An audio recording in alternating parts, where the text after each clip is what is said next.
Hello, everyone. Welcome to our last large group of the year. What a crazy ride it's been, and we counted it up, and we have had 28 large groups. So, welcome to the 28th large group. We are so glad that you are joining us, and we just wanted to say thank you for just a whole year of having fun with us and growing together. Yeah, what an awesome year it's been. Starting off with fall quarter with our theme of God is our blank. It was super cool just to hear from all of our awesome speakers that quarter and just see how God has been in all of your lives as well. And then winter quarter, we had our theme of hashtag relationship goals, which was super cool. It was just, we had a lot of fun topics, and it was really great to just dive deeper into how we can better our relationships and include God into them. But yeah, thank you so much for just showing up every week and being so faithful with our movement. Yeah, and for this last large group, we wanted to do something special. We wanted to honor our seniors just for everything that they have done for this movement and just for this campus in the last 3, 4, or 5 years. So we wanted to start off by just sharing a memory of who the seniors are to us. So you can start. I think one thing that stood out to me about the seniors is when I was a little freshman, they would always invite me to the UU, and I feel like the UU is where I made a lot of memories and a lot of friendships. And yeah, I think it's definitely intimidating to start going to the UU at first because it's kind of this obscure place. But I feel like they were just always so welcoming and inviting, and always, just invited me to sit with them and would offer help with like homework and stuff. And I'm really gonna miss them. Yeah, and my memory is of the current fourth years. When I was a freshman and they were second years, I lived in PCV and I lived in Aliso, and a lot of them lived in Gypsum or other buildings, and it was just super cool because Gypsum actually had a door that didn't lock to the main entrance. So you would just open it really hard and you would walk in, and then their doors usually weren't locked either. So I would just, whenever I was bored or something, I would just go over and hang out, and it made me feel really welcomed as a first year, and that's something that I'll always remember. I think they really helped me feel like I belonged in the Epic community. Yeah, so now we're going to introduce our awesome seniors who are going to just reflect and offer some words of wisdom to all of us. So, what are some things that God has taught you in college? I think one thing God has taught me in college is to have more confidence in my own faith. I think a lot of college was me comparing my faith to other people or feeling inadequate because maybe I didn't know as much about the Bible because I didn't grow up going to church. And I think through college I was just learning to just trust God more, and that He will provide me with things even if I feel inadequate. And I think just learning more about myself, learning more about my strengths, my weaknesses, and just trying to not compare myself or my faith to other people, and rather just personally trying to grow it is something that definitely stands out to me as one of my biggest takeaways from college. And I think another big takeaway is just trying not to expecting God to work, but not always expecting Him to work in the ways that I want Him to work. I guess trying to not limit what God can do in my own head, and God will always work in ways that I can't imagine. I think that lesson I really learned during when I went to Hawaii VT. I think it wasn't really what I was hoping, or wasn't what I was expecting, but I think what came out of it was way better, I guess. Yeah, I think one of the biggest things I've taken away from my time in college is that God really wants our time. And in college, the biggest gift that we can give is our time and attention. We have so much. We don't really have money, so we can't do that. But we have a lot of time, so we can do that. I think He's really grown me in discipline and asking Him first for help, whether it's relationships or if it's work or school, whatever that might be. Having the discipline to turn those things over to Him first has been a huge point of growth for me. I think when I turn things over to a friend first, it takes away that space for God to respond most clearly. And I think just holding on to something and waiting for him to speak and waiting to hear back can be a really powerful thing. And I think he's really stretched me in that, and having patience to wait and having patience to, just sit and listen well. Something that I came across when I was thinking about this was Jesus does not demand great action from us, but simply surrender and gratitude.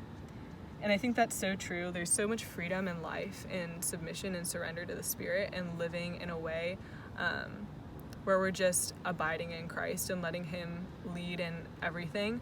I think creating that space to listen and to be intentional has been a huge point of growth for me. And I think practically that has looked like prayer, that has looked like Sabbath if you practice Sabbath, that can look like worship, that can look like going on a walk and just talking to God. But I think he's constantly trying to connect with us and constantly trying to have this relationship with us and be intentional with us. We just have to sit down and listen and create that space. Some of the things that God has taught me in college, just to list off a few briefly, is the importance of discipleship. To be able to disciple someone and also be discipled, I think is something that's really valuable and something that you should definitely take advantage of while you're in Epic and in college, because there's so many women older than you that are so willing to pour into you. And as followers of Christ, we are also called to multiply and disciple a nation as well. So I think it's really great to be able to be discipled and then turn around and disciple someone else and take that knowledge and pass that wisdom on. And there's always more you can learn. Like, I think when I was first getting discipled, I was really unsure of like what I even wanted to grow in, but throughout discipleship, I was able to get a better sense of identity and like to get a better sense of in what ways I wanted to develop my faith and my friendships with others, and just so many different aspects that wasn't just a me and God thing, but a me and community thing. So I was able to learn about myself in that. And I think there's always going to be that hesitation of, I don't know if I'm ready to disciple somebody yet. I feel like I went through that for like a solid year and a half after starting to get discipled. And I think there sometimes is a little bit of a pressure to disciple others. And I would encourage you to be really prayerful about it and to not be afraid to ask questions as well to your discipler and other women in the community, because I think that does help you be able to process and figure out, like, am I discipling someone because we're like good friends, or am I discipling someone because I can see that they have this passion to want to learn more, and I feel like I am able to pour into them in that way, and just kind of understand the why behind what you're doing. And I think don't be afraid. I feel like it feels cheesy for me to say that because I was definitely really scared going in, but I think it can be really fruitful. So I really encourage discipleship. And something else that I learned in the past 3-4 years is the importance of my story and my identity. I think growing up, I was surrounded mostly by Asian Americans, because I'm from Irvine and it's pretty populated with Asians. So I never really had like a super strong identity crisis of like, am I like American or am I Asian? But it was something that I was like pretty self-cautious of still, just like with the lunches I bring to school and like speaking in Mandarin outside and things like that.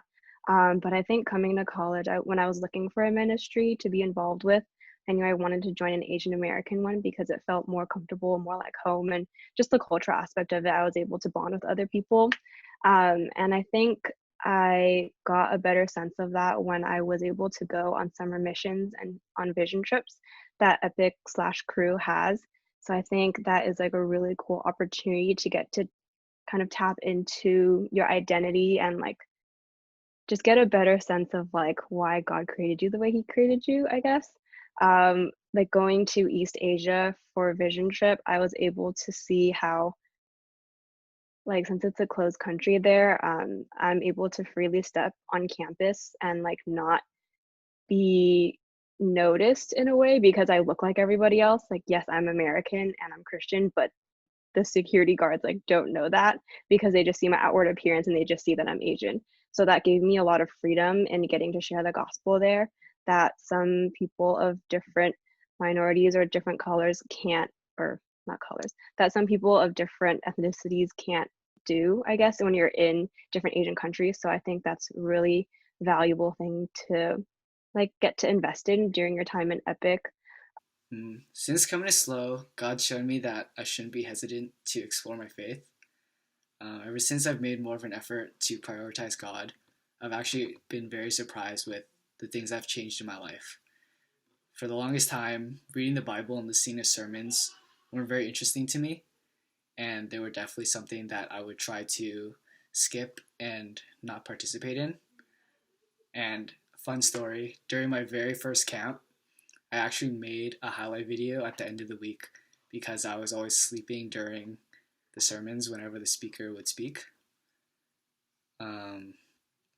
But honestly, ever since I looked at these things with more of an open eye and gave it a sincere effort, I was surprised by how much I actually enjoyed it. And for other people, this can look very differently, but I can say that being open to letting God into your life has been a huge step in growing my faith, and your growth can show in other areas of your life that you wouldn't expect. Another thing that I've learned in college is that God has always been here for me and you guys. For me, God kind of acts like an anchor to my faith, and even when I try to push myself away from Him, He always finds a way to pull me back and restore me. It's kind of like how an anchor always stays in the same place, even when a ship's drifting away in the currents. There are times when we drift away from God. We can say things like we're mad at Him, we think He doesn't hear our prayers when He's not responding, or we even lose faith in Him, but it's never because He leaves us. We're actually pushing ourselves away from where He is, kind of like how a ship drifts in the ocean without us realizing that He's actually just waiting for us in the same place. Personally, this has actually been very reassuring because it just serves as a reminder to how God is the most important constant in my life, and I can always go back to Him regardless of how badly I mess up. What advice would you give your freshman year self?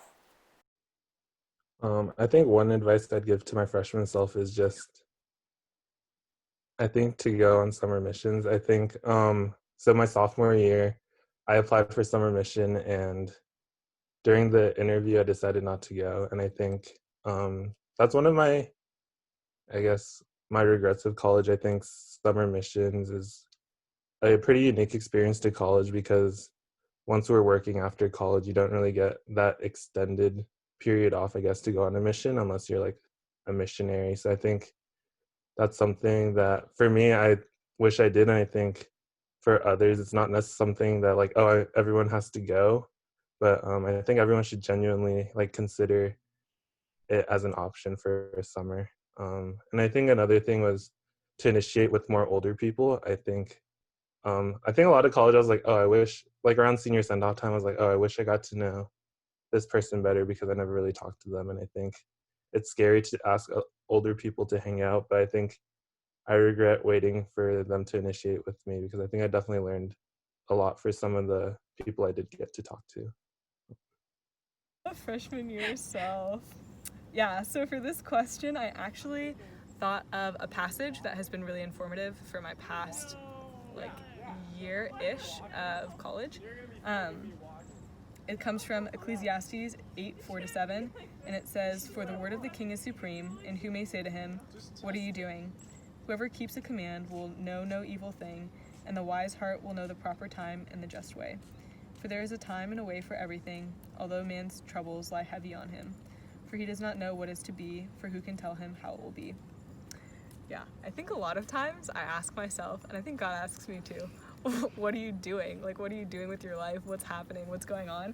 And yeah, I think there's a lot to consider in terms of like work, in terms of school, in terms of relationships, internships.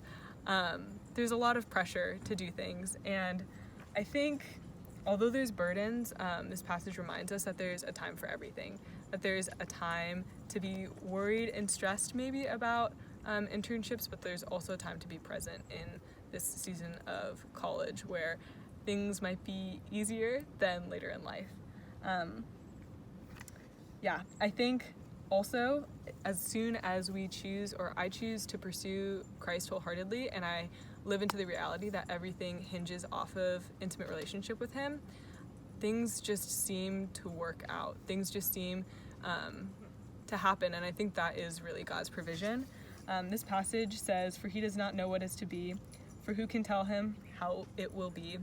And I think it's kind of a rhetorical question, like, who can tell us about the future? It's not me. There's only one person that can really inform us of what's going to happen, and that's Jesus. And so having that intentional relationship with him will allow us to know more clearly about what we're supposed to pursue and where we're supposed to go. And yeah, I think it's really important to remember that and remember to trust in him, because he has provided for us. He is currently providing for us, and I'm confident that he will provide for us in the future. So yeah, I'll read this passage one more time. "For the word of the king is supreme, and who may say to him, 'What are you doing?' Whoever keeps a command will know no evil thing, and the wise heart will know the proper time and the just way. For there is a time and a way for everything, although man's troubles lie heavy on him. For he does not know what is to be, for who can tell him how it will be?" So yeah, just asking for discernment and for guidance through Christ. I think it's generally the way to go. So freshman Kenna, you should have paid more attention to your Sunday school teacher. And yeah, just seek understanding and discernment from Christ first. Advice for my freshman year self: the importance of going to God first instead of people. As an external processor, I like to just talk it out. I just talk and talk until I like figure out my feelings. And sometimes that's good, sometimes it's bad, because I think I can sometimes just let my emotions take over a lot, and then I like just over barrel into like this whole dust cloud thing going through the desert of just me and my thoughts and my emotions. And I've realized that sometimes it tends to not be very God-centered and like Christ-like, and then it's just like a lot of negative thoughts and just like a downward negative spiral. And it's not that like it's because of me going, like it's not that my friends are pushing me in a negative direction, but it's because I'm not really thinking of WWJD, like what would Jesus do kind of thing, which sounds so like VBS. But I think I've learned, and I'm still learning, honestly, especially like in quarantine, of like how to go to God first, because I feel like there's literally nothing, and like community feels hard right now for me still. So going to people and like, hey, you want to Zoom? You want to FaceTime? Like feels hard. So sometimes my one choice is like to go to God first about how I'm feeling, and like getting a better understanding of why I'm feeling the way that I'm feeling, and like looking into the word for that as well, which is also still hard for me to do, of looking into the way that we're created and to not be ashamed of the way we're created. Like for me, I'm very emotional, and I sometimes don't like that about myself, but going to God first and seeing that he's a God of emotions, and seeing that he's a God who feels for us as well. And Jesus cried when Lazarus died because he was friends with Lazarus too. And then he healed him, and that was like a whole beautiful thing. And like Jesus also wept on the cross. Like there was so many emotions that the Trinity has felt before. So I think getting to reflect on that and in my life as well, just to see like it's okay to feel things because God feels things too. So looking to God and to Christ for that, and getting a better sense of reflection of myself, and like to be grateful that I was created the way I was created, I guess, like someone that's full of emotions. Yeah, so that's something I would advise you to do, is like to be able to look towards Christ, to get a better reflection of yourself, because God created us to be image bearers of him. So in the way that we are now, we are supposed to be reflecting Christ. So if you ever feel like internal conflict, which I feel all the time, of like, why am I the way that I am? Like to look to God and to see how the things that I feel like are negative about myself, how Christ used that in our weakness, and how we can explore different ways that we can showcase the image of God, instead of seeing it as like a downfall and like a weakness that we have, but to show God through those cracks, I guess, that we see in our personality. And one thing I would also advise is to explore friendships outside of Epic. I would really recommend joining, whether it's academic clubs or other cultural clubs or just interest-based clubs as well on campus, and being friends with people in your major. I didn't really make friends in my major until I didn't make like really good friends in my major until like my fourth year, I'll be honest. So I was a tad late on that. So that's why I would recommend this now to you freshmen, or to my freshman yourself, because I think there's so much value in non-Christian friends as well. I love my Epic space and my Epic little bubble, honestly. Getting to live with Epic people, getting to see them every day, I think that's really great. But the people in your major are also a huge area that you can invest in as well. It's been really cool seeing some people with an Epic that have been friends with people in their major and have brought them to Epic events, and now I see them regularly. So it's really cool to get to witness that, I guess, and to take part of that as well. And to, I guess this is like kind of dramatic, but sometimes when I think about my non-Christian friends, I think about how like I really enjoy my friendship with them, but because they're not Christian, I won't see them forever, which is very, can be very heavy and negative. But um, I think that has pushed me to make non-Christian friends and to continue to pursue those friendships, especially now because we don't have like any meetings really for my classes, and I don't really have opportunities to talk to my friends that are my major and are non-Christian. Unlike Epic, where we have like CGs and like large group, and we have these opportunities to talk to each other still. So I'd really encourage you to continue reaching out to your friends in your major and just like non-Epic friends, because those friendships are equally important. Those friendships are as important as the ones that you have in Epic, because those are also real people that God loves too. And he wants you to invest in those friendships to be able to maybe not like flirt to convert kind of situation, but just to like show love on them, just to like be an example of like Christ in their life, to so they can look at you and be like, wow, that person is like different and it's cool. And I like that they're so full of energy and they're full of love and they have so much joy in their life, even though like this quarantine like really sucks. Like even though we're going through all this like ugly stuff, like they're still so like positive, and it's so weird to see that because I feel like horrible. So I think it's really important to be able to be friends with people outside of Epic because of that, to be able to reflect Christ and just to show God to other people. Like maybe there's someone that's like never really had a Christian friend ever, so you can be that one person for them. Yeah, and like God will do what he wants to do. Maybe you're not gonna make them know Christ, and that's okay. Like you can just love on them, and that's cool. And that's like what God is calling you to do already, and that's more than enough. Yeah. For my freshman self, I would say two things. I'd say the first is that being too attached to things in the world can definitely take our focus away from God. Especially in college, it's really easy to forget about God with so many things happening in our day to day lives. Like as a freshman, we're away from our parents for the first time, and it's like our first taste of like real freedom. For sophomores, juniors, and seniors, things like internships, figuring out your future job, and planning out your post grad life can really make you stress and focus too much on what you think is important. Even though these things are definitely important, God should be a priority in our lives, and being intentional and making sure that we spend time with Him can be very fruitful in your faith, because it really is just like any relationship. You kind of do get as much as you put in. Um, and then, second piece of advice is to find a community to help you grow. For me personally, my first 2 years of college, I went to community college back in SF, and that was really hard to find a community because most of the times I would just go to class and then just go straight home. I didn't really give myself a good chance to meet other people and find a community. So if I could do it again, I'd definitely want to make more of an effort to meet new people and hopefully find a God-focused community, because the people you meet in college can turn out to be lifelong friends. So being intentional with your class and others around you can really pay off. What would you like to see the movement start or continue to do?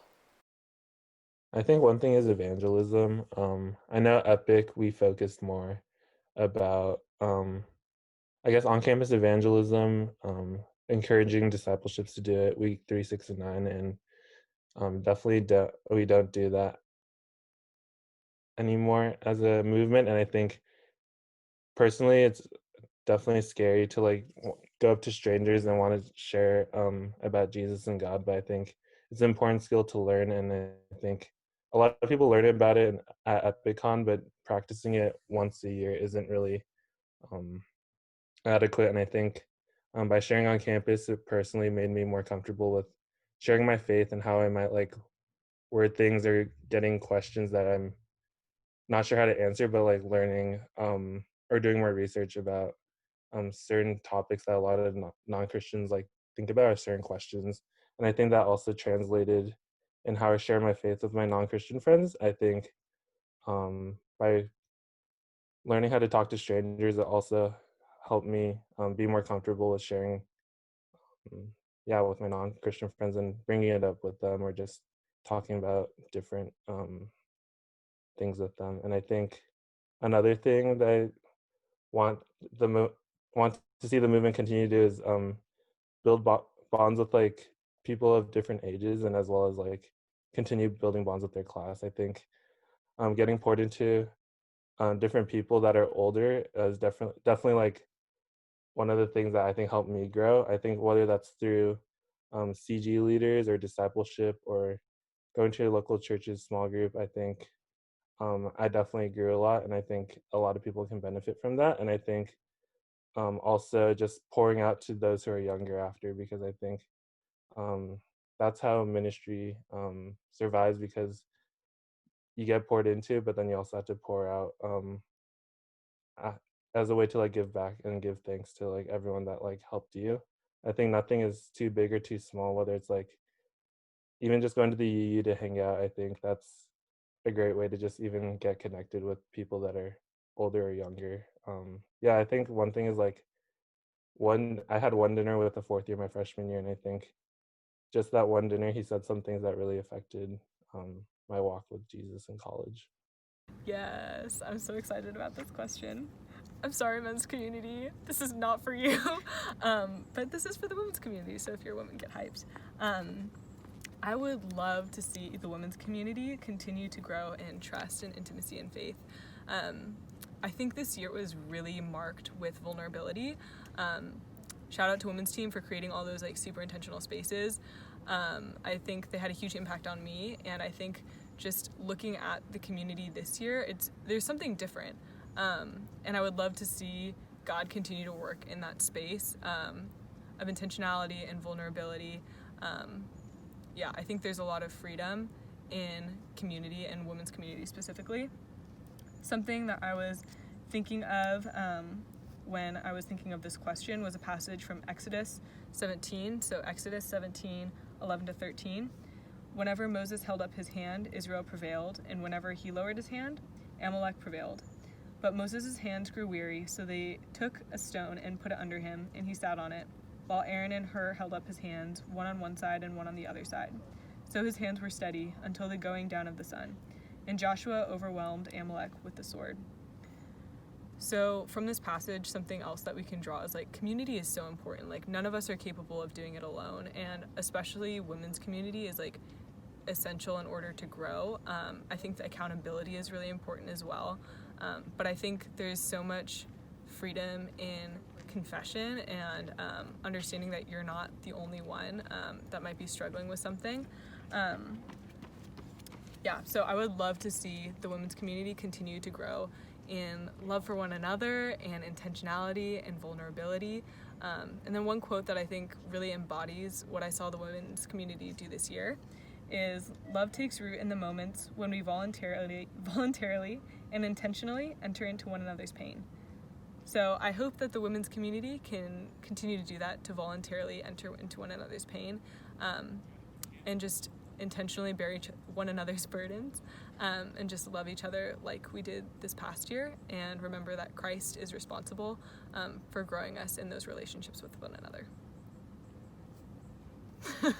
That's a great question.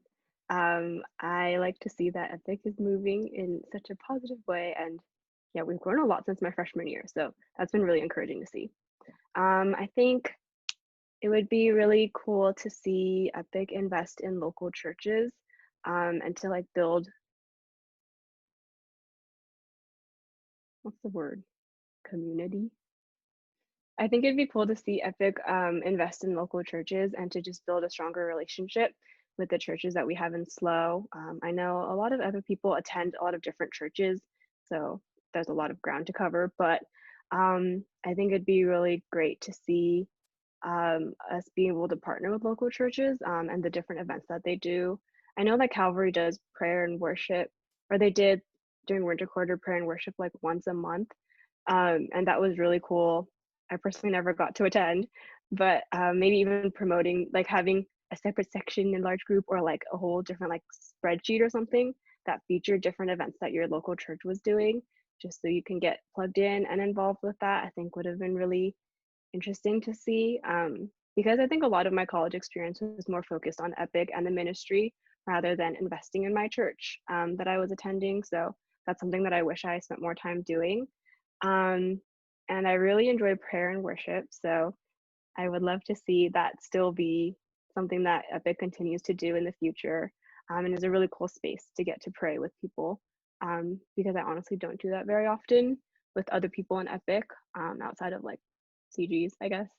And I think just to continue to talk about the gospel and see that the gospel is the continued root and foundation that Epic is built upon is also something that I would love to see Epic continue to do in the future as well. And yeah, just to be able to showcase Christ in that way, in the different events that we do. We don't necessarily have to be like at every event, like, so like God created the heavens and the earth, and like, Adam and Eve, like I don't think we have to do like a gospel presentation every time, but I think just to have kind of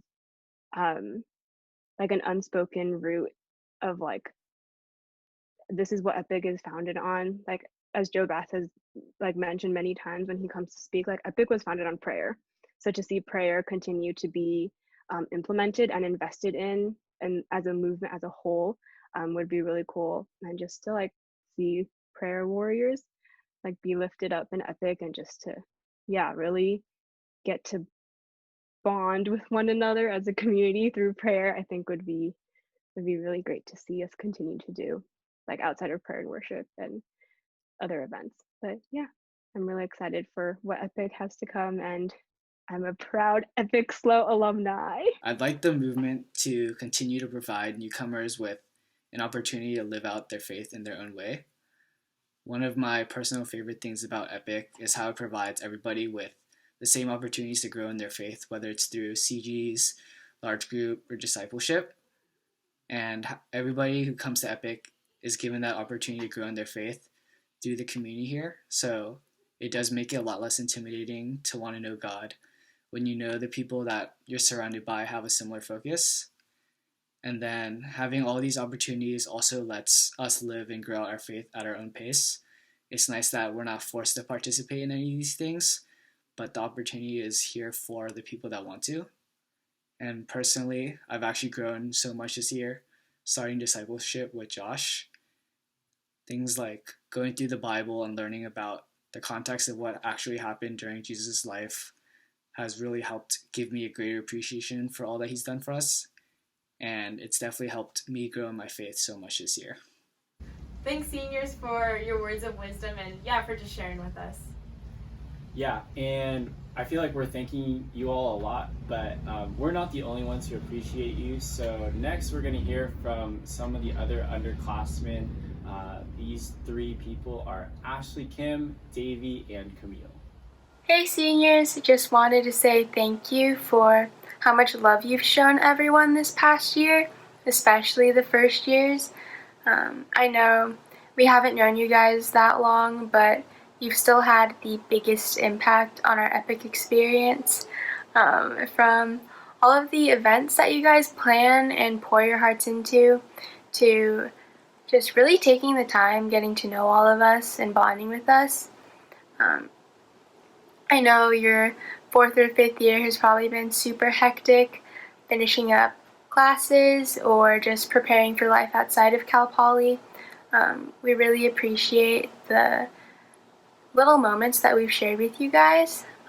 Just thank you for being our friends, for sharing meals with us, for giving us advice and wisdom when we need it, and for just being people we could look up to. You guys are such wonderful examples of what it means to be a man or woman of God, and I know I personally admire just how confident and willing you guys are in your faith, and I'm sure that'll serve you well outside of college.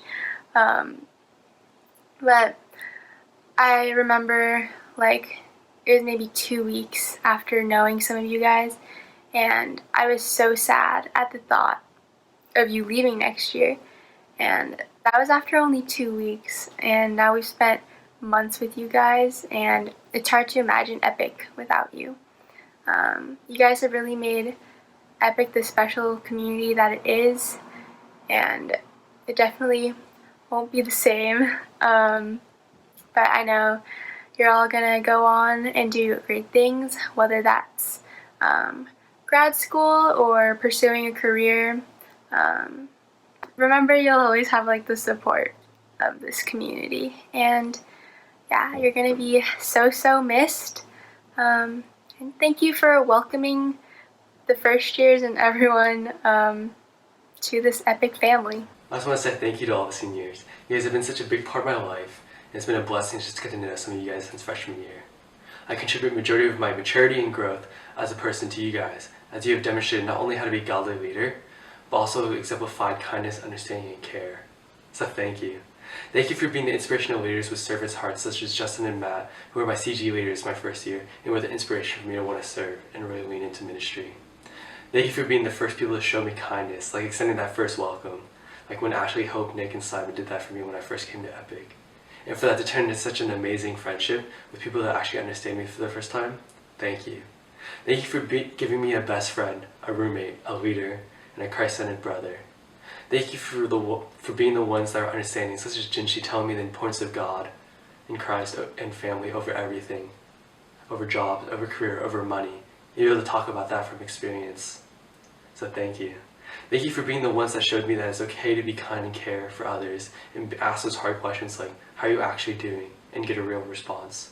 Thank you for cultivating that culture for us. Thank you for helping me turn my freshman excitement into determination for Christ and a love for others. And once again, just thank you for all the fun memories. It makes my time here so much more important and that much more special because of you guys. I'm just so excited to see how you guys would be doing the same for others in other stages of your life. Thank you so much.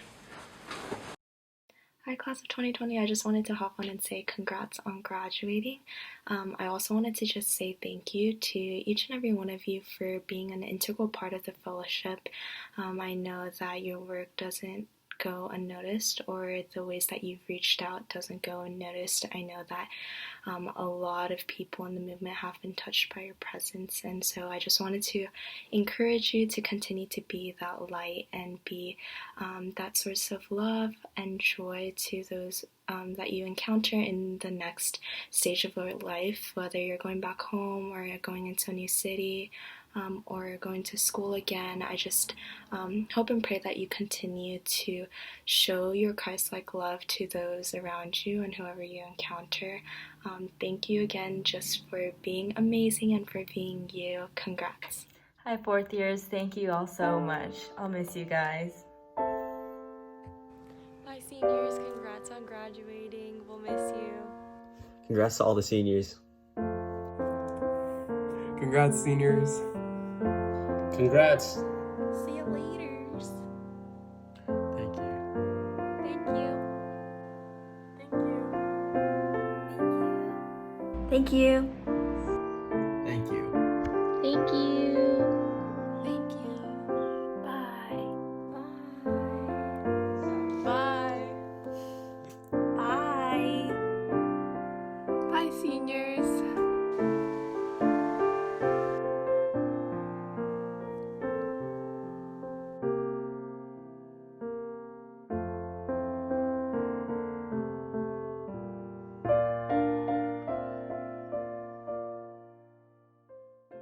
Now that we've said goodbye to all of our seniors, we're going to say one last goodbye to our spring quarter theme of Faith Over Fear. Here's a little montage of all of our awesome speakers. Christianity, when it's not about how hard can I try to be a good Christian. The gospel doesn't just save us and then we just have to try really hard not to sin, and then we get to heaven, and then it's done, and then we don't sin. What the gospel actually does is that it gives us his resurrection power to overcome sin. And so my prayer for you guys is that you remember that the Lord is with you. He's not against you. And that it may seem like we have so little to give, and that we are facing walls that may seem so high. But we have a God who can take just the smallest amount of faith and use it in ways that will impact his kingdom for eternity.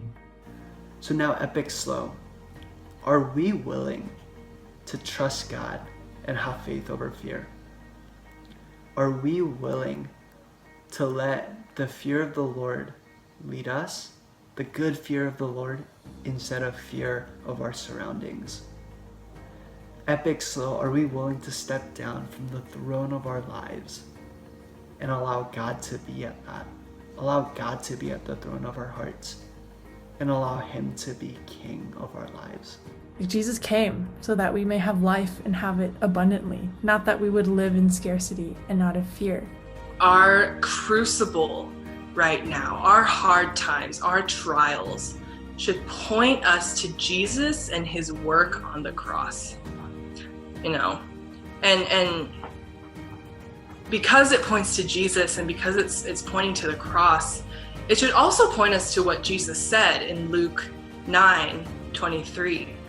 Jesus said, "If anyone would come after me, let him deny himself and take up his cross daily and follow me." Is open hands, willing heart. What does it mean to have open hands? Except that when our hands are open, instead of clutching, our hands are open to what God would put in or take out of our lives. There's that willingness, and then it's our heart posture. Not that we are trying to do it in our own efforts and trying to just like squeeze it out, but that would be a willful heart where you're just trying to do it in your own efforts. It's also not a will-less heart where it's like, you know what, it just doesn't matter, whatever. A willing heart is one that says, you know what, God, whatever you ask me to do, I'm willing to do. You see, the picture on the cross is exactly the kind of picture we want to embody in this season. You see, when Christ died on the cross, he didn't die with his arms closed. He didn't die in the sense of holding on to things. And rather, he died on the cross with his arms stretched out as a posture of invitation. It was an invitation for us to experience him in this season. In his pain and in his suffering, he turns to you and me and says, "I'm with you. I'm not going to leave the room. I've got you. I care for you. And I long to be with you." I pray that you would finish well, even at the end of the summer, at the end of the next few weeks. I know you're in your finals. I'm praying for y'all. But even this summer, that you would take each day and each month and finish well with God. And in community, that God would use community and himself to build you up in your faith so that you can finish well when the day comes for you.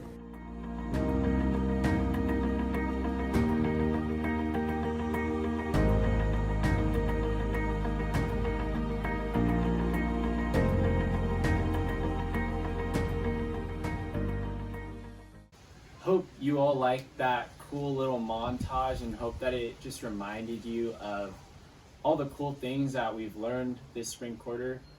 We know that it's not the same as in person. This Zoom thing has been super tough on all of us. So we just wanted to say thank you so much for tuning in and participating and just growing with us together. I think we really made the best out of this quarter. And yeah, we just wanted to say thank you to you all and thank you to all of our awesome speakers for taking the time to speak this quarter.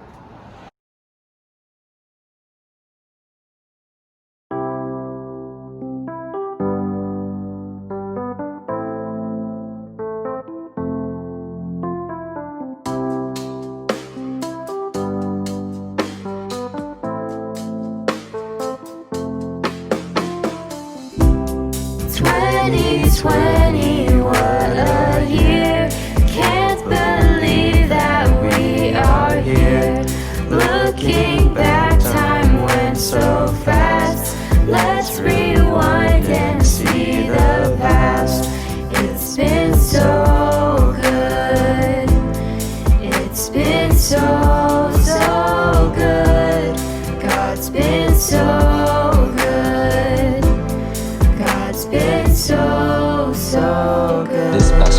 did it all. In case you forgot, here's a recap, y'all. Insta meet, fall retreat, party on Halloween. God is our blink, yeah, that was our first theme. Starting up CG, support for VT, Cambrian Market, post and slow happening, so many speakers, large group is mingling, first thing we say is, welcome to the family. At the ground is where we got down, line dancing to the country sound, experiencing the Central Coast, Morro Bay to Oceano. From dessert potluck to winter break, wow, it feels like it's been a decade. All those memories that we made in just fall quarter, that's insane. With the new beginnings, we met so many new friends and started making family. Can't wait for the brand new year. It's been so good. It's been so, so good. God's been so good. God's been so, so good. Back from the break and it got really cold. Large group theme was relationship goals. Winter quarter going strong. Some of us went to National Con. Lots of food came through our way. Had a potluck with JSA. Tummies were full with so much cheer. Vista Church's Lunar New Year. Times of praise with community. PNW with other ministries. Phil came to slow and sang at the pack. Played some jams and made an impact. The men worked hard for all the gals. Wow, it was amazing, it showed us how the movement needs our sisters in Christ to be there for us and shine like lights.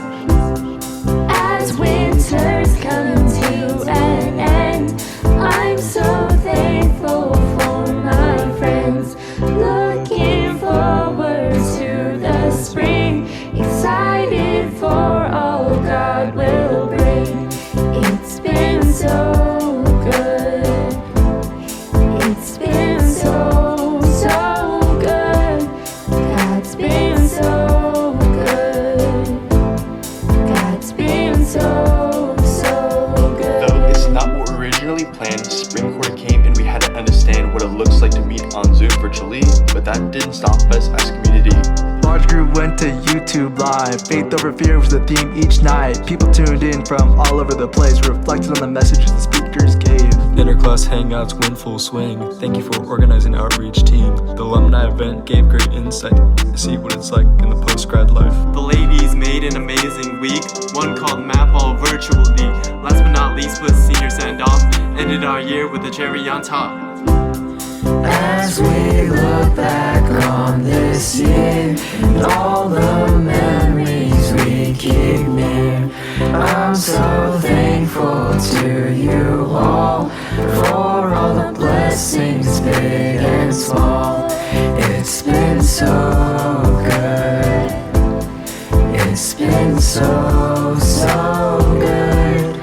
God's been so good. God's been so, so good.